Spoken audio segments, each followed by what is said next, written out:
Idi Amin Dada was a Ugandan military officer and politician who ruled Uganda as a dictator from 1971 to 1979. He is widely regarded as one of the most brutal and ruthless despots in modern history, responsible for the deaths of hundreds of thousands of people, many of whom he allegedly tortured, mutilated, and cannibalized. He also plunged his country into economic chaos and international isolation by expelling its Asian population and launching a disastrous war with Tanzania. Amin was born around 1925 in northwest Uganda to a Kakwa father and a Ludbara mother, both of whom belonged to the Nubian ethnic group. He had little formal education and joined the British colonial army, the King's African Rifles, as a cook in 1946. He rose through the ranks by excelling in sports and military operations, becoming a lieutenant in 1961.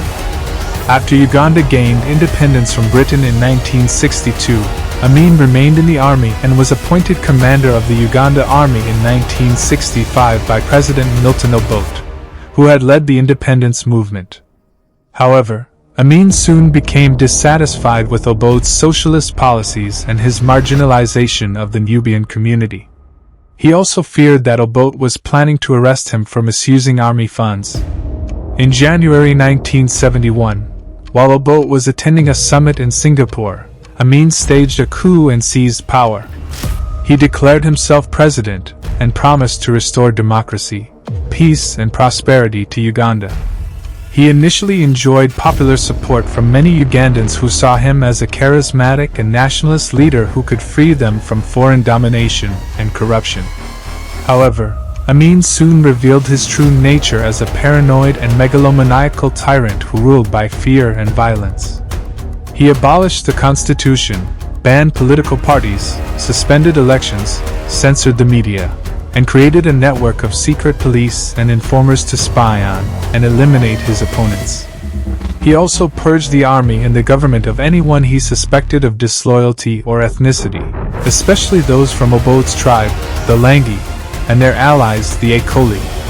He replaced them with his loyalists from the Nubian and other northern tribes, as well as foreign mercenaries from Sudan, Somalia, and Palestine.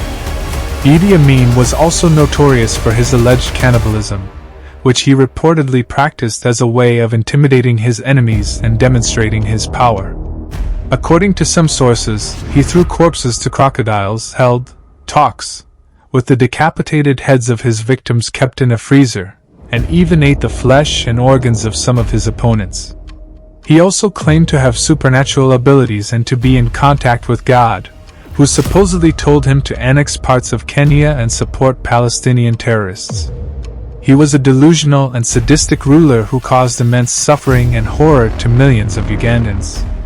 Amin's reign of terror reached its peak in 1972, when he launched what he called the Economic War, a campaign to assert Uganda's economic independence from foreign influence.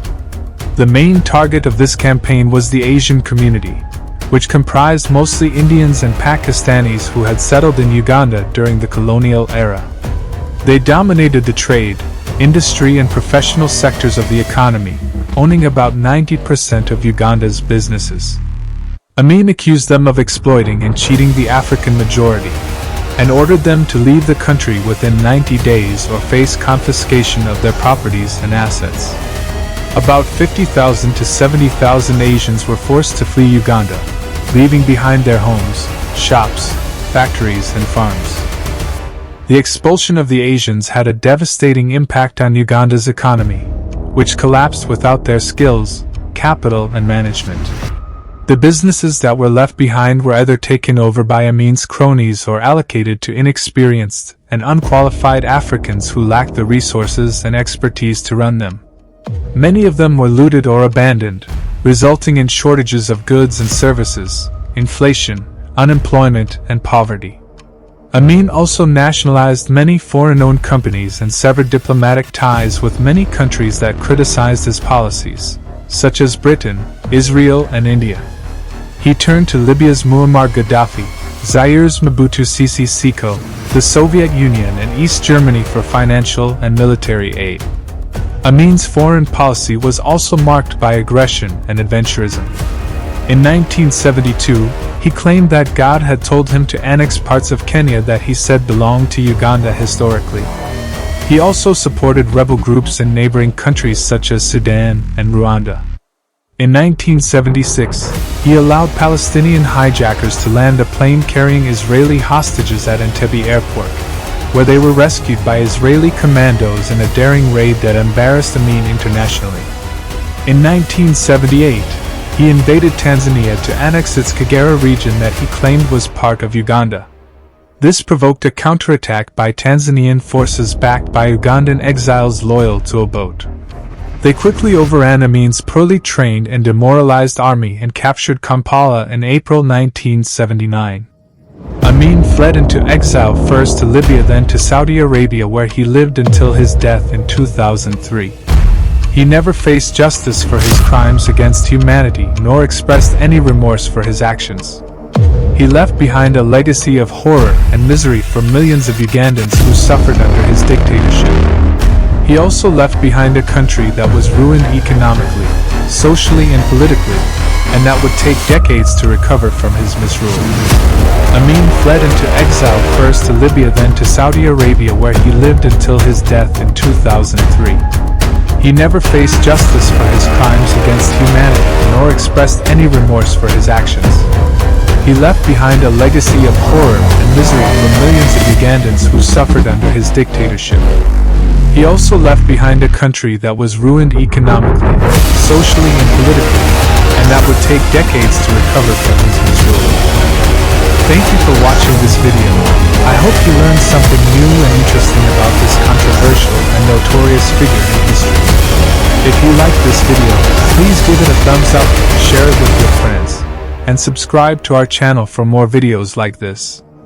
Also, don't forget to leave a comment below and let us know what you think about Idi Amin and his actions. Do you think he was a hero or a villain? Do you think he deserved to face justice or not? We would love to hear your opinions and feedback. Thank you for your support, and see you in the next video.